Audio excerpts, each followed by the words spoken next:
Hello, everyone. Welcome back to the Final Tackle podcast and the first of our Olympian type series. And he is a dual Olympian, the 2016 and 2020/21 Olympics for the Australian Judo team, Nathan Katz. Thank you very much for joining us today. No worries, mate. Thanks for having me. It's pleasure's all mine, mate. So let's get started. Judo. What got you into judo? Yeah, so judo is very much ingrained in my family. Mum went to the Seoul 1988 Olympics when judo was a demonstration sport. So she's a officially Olympian as well. They didn't count the medals from that games, but they represented Australia at the Olympics. It's an Olympian to me. Absolutely. And my dad was actually her Olympic coach. So so judo straight up in the family. Yeah, so it was pretty natural for me to be heavily involved, like from a very young age. I didn't start taking like kids classes and stuff. So I think I was 5 or 6, but I was always in and around judo, and I think I always enjoyed that environment. But when you're around something so much at that age, you're molded by your environment. So I definitely enjoyed that scene, and judo was just very much fun to me for a long time. Like I was always competitive as a kid, but I think at that age everything's fun and you're not too fast. I remember I didn't love losing. You just go to the classes sort of thing. Yeah, I loved winning and didn't like losing like most kids. But absolutely, I played all sport really until I was about 13 or I think about 14. I started. What other sports did you do other than judo? I played a lot of tennis. I liked footy. Played a bit of soccer. Like honestly, footy is in rugby league or AFL. Like, honestly, anything that my parents would sort of get me to. It sort of became a stage where that we just ran out of time, and my parents only had 2 cars between 2 people, and I only had 2 parents. So there's only so much you can do. Of course. But yeah, so then at about 14, I started just doing judo as opposed to a bunch of other sports. I think it's that pretty critical age where you can be good at a lot of things or try and be great at something. And excel at one. I decided that judo was what I wanted that to be. Well, absolutely. I mean, and the proof's in the pudding. As you said, your mum's an Olympian. Your father was an Olympic coach for judo, and you yourself went to Rio in 2016 and Tokyo just happening at the moment. You're currently in quarantine. First of all, how did the prep differ for this year's Olympics? Because there was an extra year more or less compared to the Rio Olympics. Yeah, I mean, it was night and day different between the two. In Rio, I qualified my spot officially in April. So of that year. So about 3 months before the games.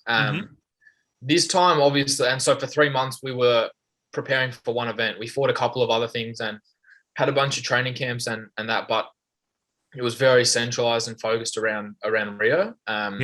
With Tokyo, the qualification system became much more difficult. We had to qualify through Asia instead of Oceania, which judo is ridiculously more difficult. The Asian countries are very strong. So I actually missed qualification at the last event. I missed the quota position by 1 spot. I was 1 spot off qualifying. So I came home into quarantine and I was pretty down, pretty disappointed having missed out on my second Olympics, having put so much time and effort, and I had a lot of issues, I guess, physically over the period. So I was gutted, and I was having a bit of time off and nursing some injuries and some things that I was dealing with. And and then I got a call about 16 days before my day at the Olympics just to say that someone had been deselected. There was an issue with another person that had been selected that had qualified 1 spot ahead of me. So they said, look, you have 16 days, get in shape, and you'll be going to Tokyo. You had a golden ticket, really.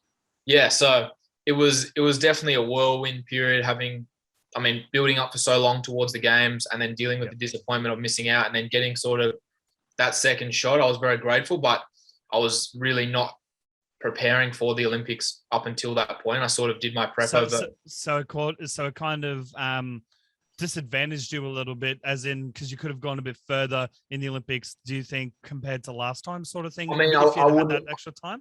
Yeah, I wouldn't want to say that for sure, because the nature of a sport like judo, I could have had an unbelievable prep and lost my first round match that I actually won off short prep. So the nature of judo, it's like so dynamic, and I know everyone always says anything can happen, but really at the Olympics in a sport like judo, anything can happen.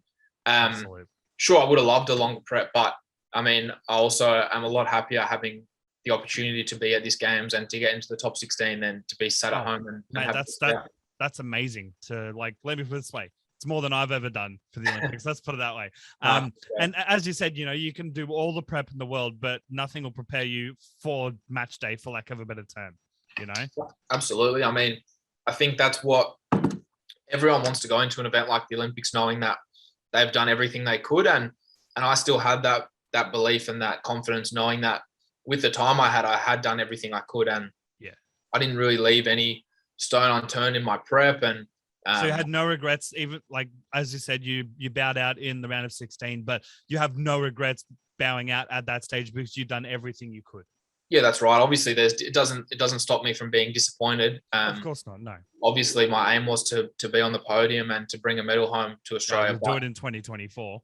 Yeah, I mean that's still the goal. But like I said, if you put it all on the line and you don't have any regrets, then you can live with yourself after that. Oh, absolutely. Absolutely. And 2016 Rio Olympics was your first Olympics, but you also went with your brother for judo at the Olympics together. What was that experience like? Not only getting the call up for the Olympics, for lack of a better term, making it, and then going with your brother who's going for the same sport.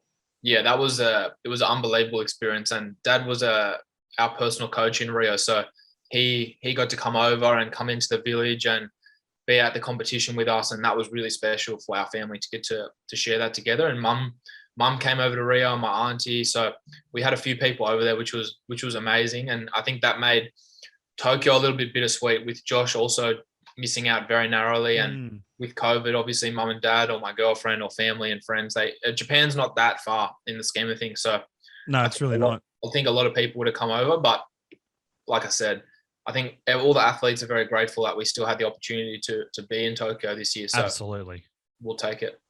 No, that's for sure. And honestly, that's on it.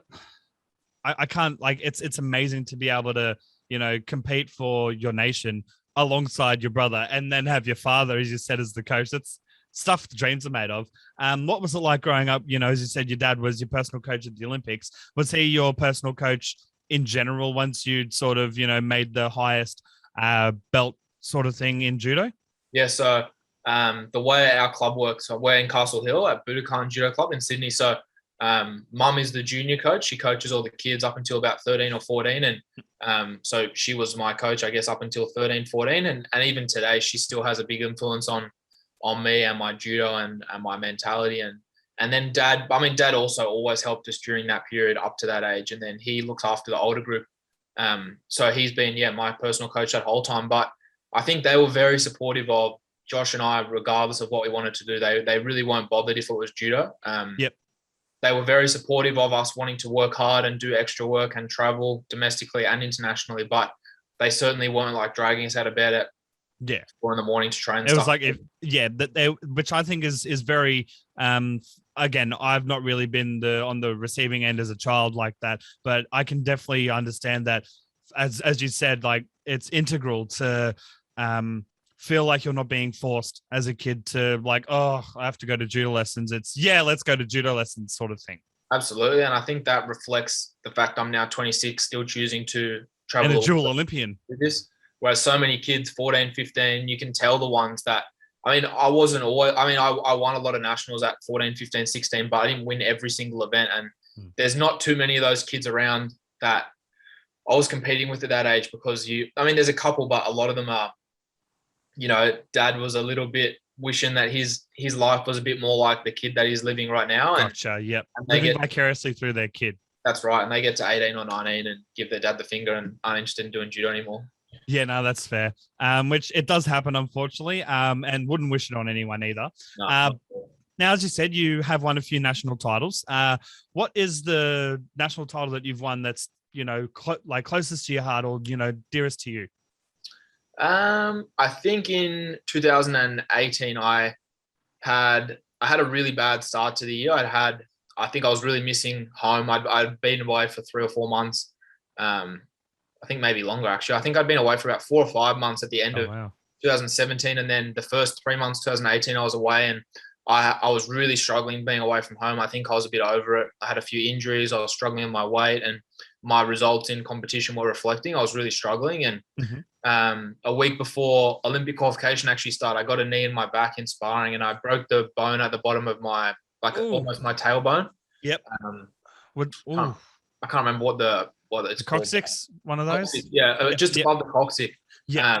I shattered that. I got a knee and shattered it, and I around that period I actually took off all of my Judo Australia funding, which obviously, as a full-time athlete, relying on financial support on sponsors for sure, and sponsors, that was disappointing and upsetting, especially when I wasn't too happy with myself anyway. I had been struggling for a bit, and then that happened. So could have been understandable to chuck it all in and leave the sport by that sounds. I mean, I think I haven't really ever had like that sort of like quit when things became really difficult mentality. I had a little bit of a chip on my shoulder when that happened, and I sort of wanted to prove the people wrong that, oh, you can take me off funding, but I'm still going to be the best, and I'm still going to win, and I'm still going to get what I want to get to. And I got healthy and got back on the mat about 4 weeks before the nationals, and I had a really good day that day. There were two boys that I'd lost to previously. I'd beaten them both, but I'd lost to them previously, and I beat them both on that day and won the nationals. And then a couple of weeks later, I won my first international medal in about 18 months.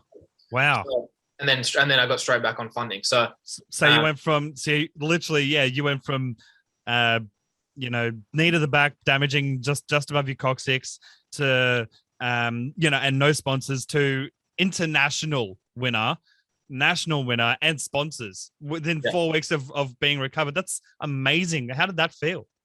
I mean, it was a big relief, I think, because I'm also aware that this isn't something I can do without help of Judo Australia, personal sponsors, and that sort of thing. So I'm reliant on that to make I guess this dream happen. And I knew at the time it was only 2 years out from Tokyo, so I knew that the momentum was going to be important to qualify. Obviously, the games got delayed, but I mean, it was a big relief. I hadn't won a senior nationals at that point, and I think it was just like, from that point on, I didn't really care anymore about what people said or what people thought or the opinions they had. I knew that if my team backed me and believed in me, then that was enough, and that I could get where I wanted to get to, I think. Oh, that's awesome. As they do say, back yourself, and the rest will follow. And absolutely agreed with that. As we just touched on, the 2021 or 2020/21 Tokyo Olympics was, for lack of a better term, a clusterfuck. Not the current, not how it's being run or anything. Mad props to everyone who's run it, but obviously with COVID and having to postpone it is more so what I'm meaning. How did you personally, as you said, you only found out about 16 days before, it was ready to go and all that. But in general, when it was announced it's being postponed, how did that news hit you, and how did you feel about it? Yeah, I mean, it was a crazy period because obviously I went to Rio, and I was actually beating a boy, I think with about 20 seconds to go to make the last 16 then that I'd beaten before. And I just made a bit of a mistake and I lost, and I was shattered after Rio, much more so than the way I am after Tokyo. I was gutted and I was so disappointed. And I carried that with me for a long time. I don't think I was I didn't think I appreciated the fact that I'd been to the games and represented Australia. And I think it's something that people should be proud of regardless of their outcome at the games. But I really wasn't, I think, for a number of years. I didn't like talking about Rio much. I didn't like watching it. I didn't love sort of being involved in that sort of Olympic stuff because it just didn't feel, I didn't have that many positive memories, to be honest. But you didn't feel like an Olympian sort of thing, would you say? I mean, I knew I was, but I don't think I felt really proud of it, or I felt a little bit bitter towards the whole games, just the way that my competition went. So when they announced that the games was postponed, I think it was the first time that I really appreciated and felt a bit more proud of some of those experiences, just because, everyone's always says you realize what you don't have, or you realize what you have when it's gone. And that's sort of the way I sort of felt about Tokyo. Like that was what we'd put so much effort into. And then to think that, they were talking about cancelling it before it was delayed. They were. And then even probably up till 6 weeks before, they were still talking about cancelling it. There were rumors all the time. And whenever I'd see a physio or a doctor or someone, they'd be like, "Oh, have you heard the games?" And I was it was tiring, honestly. So I think that was a big turning point, obviously, for me. And then that's when I realized, I'd do anything to get back to that Olympic stage. And it was obviously a difficult year for a lot of athletes. I mean, not just athletes, people. There were people with a lot more struggles than athletes wanting to go to the Olympics and dreaming of the Olympics. But I mean, without being self-obsessed, that's all that most athletes that are aiming for the Olympic Games are focused on. Always, so absolutely, yeah. It was a difficult year, but I mean, we got through it. And I mean, it's a difficult year now too. There's a lot of other stuff going on more important than the Olympics. But yeah, I'm glad that we got to the games and that they were run safely. Oh, absolutely. Because there was obviously news of there being like 120 something connected cases to people and Olympians in the village. Did any of that affect you and your, having with the protocols while you were over in Tokyo? No, we've traveled a lot this year for judo. So this is actually my 4th hotel quarantine. Yeah. In 8 months, far out. Today's my 51st day in hotel quarantine this year. So I wonder if anyone in Australia has done more. That'd be interesting. Probably we can find out. We'll put the question to people, and when this goes up, we'll be like, well, I'll put a poll. Say, have you spent more than 51 days in quarantine this year? Yeah, I'll buy anyone a case that has, because they deserve it. But yeah, so I was pretty used to the traveling and the wearing masks and the COVID testing and all that sort of thing. And it was honestly a relief, to be honest, because Sydney had been in lockdown. And when we went over there, I thought it was going to be much, much stricter than what it was. I thought you'd be in your room the whole time. And yeah, well, that's the vibe that I was getting from the news. Yeah, and it wasn't really that bad. I mean, the Australian Olympic team did an amazing job at keeping our country quite isolated and quite safe. They had their own gym in the basement, didn't they, or something? A gym in the basement. We had like a nutrition center, so you didn't have to go to the dining hall if you didn't want to. So I've been seeing it on TikTok. I saw I'm sure you've been keeping up with that on TikTok as well. And is it really, as you were saying, as structured as that? Yeah, it was amazing. They had recovery center, gym, food, all the rehab stuff like physio and doc. Honestly, you could probably not leave the Australian building. We did. We still went to the dining hall like for lunches and dinners, but we had our breakfast always like just in our building because it was safe and easy to do so. I mean, I'm also not scared of COVID. I'm conscious of being safe and healthy, but I'm not afraid to leave my room also. Of course. Was there any, was the Australia building, was it each country had their own building, or was it 2 countries per building sort of thing? So the bigger teams mostly have their own space. I think we had a few of the smaller Oceania nations at the top of our building, like 16th and 18th floor, something like that. Yeah. But we had largely our own building and at least our own section of that building. So we didn't have to get lifts and that sort of thing, which was great. Like I think they did such a good job at making everyone feel comfortable and safe. And like I said, I wasn't worried about that when I went, but I certainly didn't have any worries over there. And we were doing COVID testing every day. So I don't think you could have really been in a much safer spot, to be honest, other than the fact that there were so many people from different countries. You couldn't have been more looked after. Oh, wow. Well, mad props to the International Olympic Committee, Tokyo, Japan, and everyone involved for organizing that so perfectly. And 2024 Olympics is the next Olympics, so only 3 years away because of the extended delay of Tokyo. Do you hope to, try and have a go for it? Little word vomit. I'll do a quick. So 2024 Paris Olympics, do you hope to make it? Yeah, absolutely. So, with 1 year less, there's a bit less time than we had after Rio to sort of like smell the roses and have a bit of time off and to rest for a little bit. So I'm going to have a little break now just to get some of my body sorted. I mean, a break from high like full-time training. I'll still training and stay in shape, but I want to get sort of my body a bit right. I've been dealing with a lot of injuries in the last 9 months. Okay, what sort of injuries would those be? I've got a small tear in my elbow, and I've got a bulging disc and a stress fracture in my back, which have been the main things that I've been sort of dealing with for the last 9 months. And you competed with those at the Olympics. Far out. It sounds wild, and definitely I think there weren't probably too many people with too much more stuff going on, but I think people would be shocked if they saw the warm-up room at an Olympic Games, the amount of people that have issues going in that they put aside for a day because it's their life, it's their dream. That's it. Like rugby league players play injured, for lack of a better term, but it's still crazy to think about, especially with this sport like judo, where you need all of your bones basically intact. How do you deal, as you said, with the bulging disc and all that, especially at the Olympics? I mean, I think I've had 10 or 11 cortisone in the last 9 months. So I've definitely been held together a little bit by my physio and doctors and stuff like that. But obviously, without being cliche, I think it's just like a desire thing. I think when you want something to the extent that I did with Tokyo and performing there, then I mean, that doesn't mean there's not days when you're in a lot of pain and you have to make little shifts and changes to training to just get through it. But I just decided that that sort of discomfort and that pain was worth it for wanting to get through. And I think most athletes, I think it sounds really impressive, and I think it is. I think it's it is. I think it's great that people are able to do that, but I think it's really ingrained in like the culture of sport at that level that people are willing. It's just what you do. It's a known thing, sort of thing. Would you say? I don't know where I read it, but I think it was someone that sort of said like they'd lose an arm or they'd lose a leg or something to win Olympic gold medal. And I think if you did a survey around the village of how many people would be willing to like have significant physical damage to get that, would be surprising to people about how many, because there's not That's much. How committed you guys are. There's not much that most people wouldn't do to achieve. And it's not just the Olympics, but you see the footy boys, like, they'll give anything to win a grand final, Absolutely. So, yeah, I mean, I got through it. I'm happy to have gotten through it. And now I'm looking forward to a little break and then. And a bit of rehab. Yeah, we'll do Com Games next year. That's July. Where's that at? In Birmingham. Oh, wow.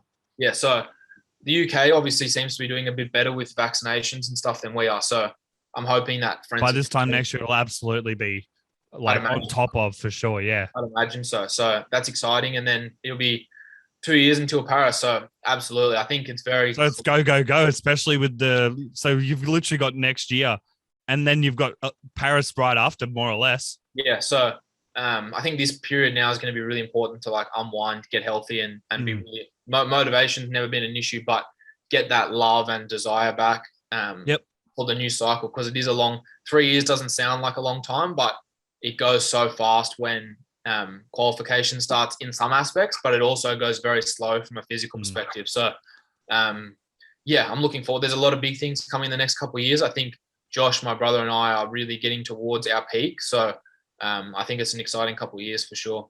Oh, absolutely. And just touching on some injuries and whatnot, as you said, your back and, your elbow and stuff. Were there any setbacks and injuries that helped shape your path to the current Olympics that had just happened?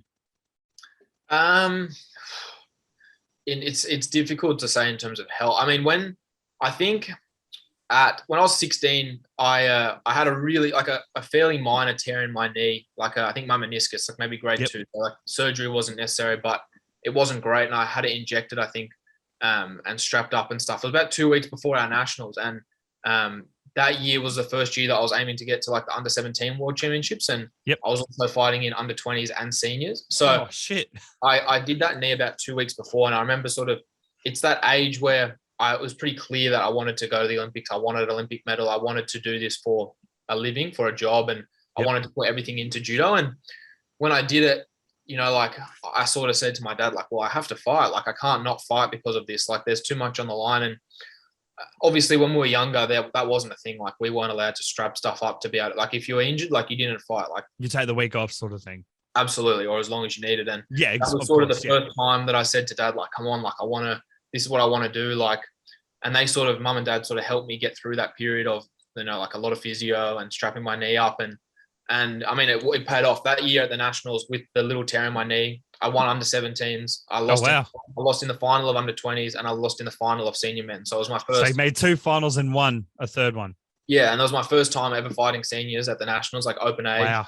And you made the final. Wow. Yeah. And I think that was sort of when that was a really good teachable moment that there's a difference between things that set you. Obviously, if I ruptured my ACL or I don't know, broke my leg or something like that. That's of course a setback, yeah. You can't fight. There's nothing you can really do about a broken leg. You can't fight a broken arm, whatever. But there are things that you can push through and overcome, and I think a lot of it is mental, because I didn't really train for that 2 weeks or so before when I did my knee. So I think that was a big teaching point that things can go wrong, and it doesn't mean that's the end of the road and they don't define your story, but you can sort of push on. And I think they've helped me a lot in the last 12 months when things have, my body's failed so many times that it would have been so easy to go, this is just too hard, and I would have had a great built-in excuse that my back, my rib, my elbow, blah blah blah. But I think no one really cares about that stuff until you really make it. To be perfectly honest, like it's a great story. People feel sorry with you for you, but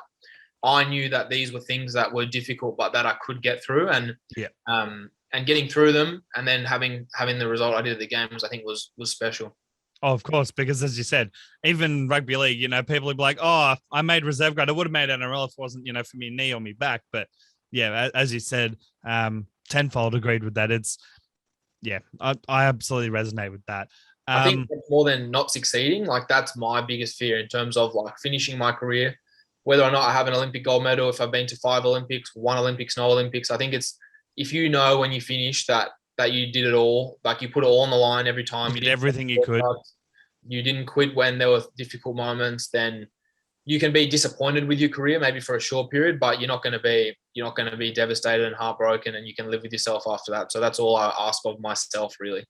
Absolutely agreed. Honestly, I mean, I wouldn't know personally because I've not made it to that level, but I can absolutely understand how that could be something. Like you were saying, you'd have absolute regrets, I think, if you didn't, at least try. And by the sounds, you're definitely doing that. And you made the round of 16. And hey, maybe we'll see you on a podium at 2024 and a podium next year at the Commonwealth Games, which I didn't even know the Com Games were coming up again so soon. Like as you were saying, like it's Olympics right now, and it's last time I remember the Olympics was London 2012, and then obviously there was Rio in between. It just goes that quickly. Yeah, it's crazy to think about. Now, Damasi's soldiers. I know we had a chat just before we started recording, but I found on Google, your inspiration for this year's Olympics was Damasi's soldiers. Did you want to mention as to why or how that came about? I've got a bit of a WhatsApp group with a couple of my mates that are pretty big on sport and don't mind having a punt from time to time. So I think one of them might have got on Wikipedia and had a little nudge on that. So thanks to those boys for doing that. But cheers for the stitch up, boys. Yeah, I don't have the technology savviness to do anything like that. So fair play. Nah, honestly, that's great though. That's what a mate's for, right? What was I going to say? So 2024 hopes. I'm just going through the list now. Obviously, your mum, Kerry. We did dabble in earlier that she was part of the exhibition or demonstration of judo at the 1988 Olympics. What has she spoken to you about how that felt? Obviously, 2016 being your first Olympics, did she talk to you and Josh about, how it felt for her in 1988 and, try and teach you some sort of, lessons? And if so, what did she say? Yeah, I think when we were younger, she's very unassuming when it comes to judo. Like she doesn't talk about what she did and her. I mean, I think she won the nationals 9 or 10 times, like something. Excuse me, like what? Yeah, and that's insane. And we never really knew some of that until we got a bit older, and sort of other people. You sort of like your eye gets caught a little bit when you go to a competition at national level, and everyone knows like who you are because of your mum and your dad. So she really didn't talk about it too much, but she did like instill that. We did know. I mean, at that age when you're young, you don't even really know. So mum did that, dad did that. Yeah, sort of thing. And it's cool, but as we got older, like we obviously became a bit more intuitive and we're asking questions, and she always sort of took a back seat with coaching and really pushing. It was always very supportive, and she just really told us how special I think that experience was, rather than trying to teach a whole lot of lessons and stuff like that. It was just really to instill like how special it is to go to the Olympics for Australia, and to enjoy the moment, like that it's really worth working hard towards achieving something like that because it was so special. So she definitely helped us a little bit. A lot of things are different now and then too. Like there wasn't anything like media, social media, all that stuff that obviously is now when you get announced for the Olympics, there's a whole lot of that sort of blows up. So there's a lot of differences, but definitely we had a lot of moments and lessons from her growing up that helped us prepare for the Olympics for sure. Oh, absolutely. And I think, as you said, it's been instilled in you from a little kid. You and Josh both, with your parents being so heavily involved with judo, is kind of a no-brainer. What is your earliest memory of being in either a judo competition or, something like that? There's a picture of, I think, me and my dad when I'd come off a match, maybe 9 or 9 or 10, just like a club tournament at our club. And I've seen the picture now as I've gotten older, and I sort of remember that a little bit. I think I do briefly remember a little bit about like the first nationals I won when I was 11. Like I just sort of remember that moment a little bit. A few little bits from when I was younger, like some kids comps and stuff, but like very, very grainy memories at this point. But obviously all super cool stuff too as you get a bit older and reflect on some of the stuff that you've done growing up. Have you ever had to fight against Josh in a competition? No, never. So he's my main training partner, but he fights the weight below me, which is okay. Yeah, which is good because obviously we don't want to fight in competition. Like we help each other. So is that almost on purpose that you fight a weight difference? I mean, it is, but it's natural too. Like I'm naturally a little bit bigger than him, but if we were the exact same size, we wouldn't fight the same way. Only one person can go to the Olympics per weight, per country. Oh, okay. So we're not looking to compete for. So it also kind of works in well, as you were just saying, only one per weight per country. So, wow, okay. So, but you've never, as you said, you've never gone up against each other in weights. Have you had sparring against each other? And if so, who's come off second best the most? We've sparred hundreds of hours together, thousands probably of hours, like growing up, and now, especially now, he's my main training partner. So he's very good. Like I think he's probably at a higher level at his age right now than I was at his age. I think he's world class, and he had a lot of setbacks in this cycle, which I personally think is the reason he wasn't in Tokyo. Just he had 3 major surgeries. He had so much stuff go on personally that it was very difficult for him. But I mean, there's definitely days I'm a bit bigger that I can definitely get the better of him, and there's some days when I'm a little tired, I'm a little banged up, and he has a really good day and he can drag me around too. So it's a perfect training partner really, because we're super invested in each other's dream, and we're lucky that we get to train with each other for sure. Oh, that's awesome. I'd love to get Josh on the podcast if he's interested. So Josh, if you're listening to this episode when it drops, I'll be sending you a message on whatever I can to try and get you on, because it'd be great to hear his stories as well. Do you have any advice for any youngsters who, have a dream of the Olympics, be it judo or other sports?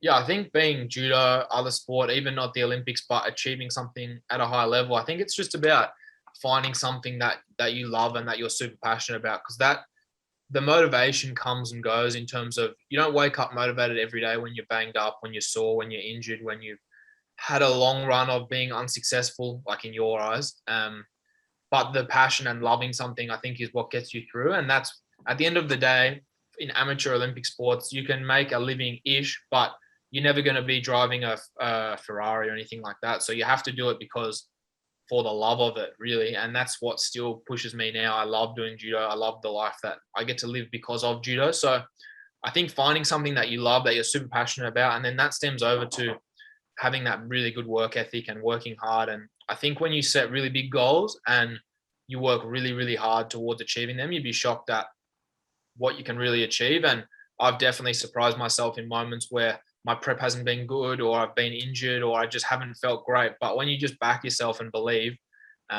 you'll be really surprised at the things that you can achieve. So I think they're probably the lessons I'd say. Nothing's really, the whole concept of nothing's ever as good as it seems and nothing's ever as bad as it seems. And I think that's really important too. Never always enjoying the wins and taking those moments in and celebrating them, but never reveling in them so much that the losses hurt as bad as they can, because it's not nice losing, especially when you're overseas on your own, maybe.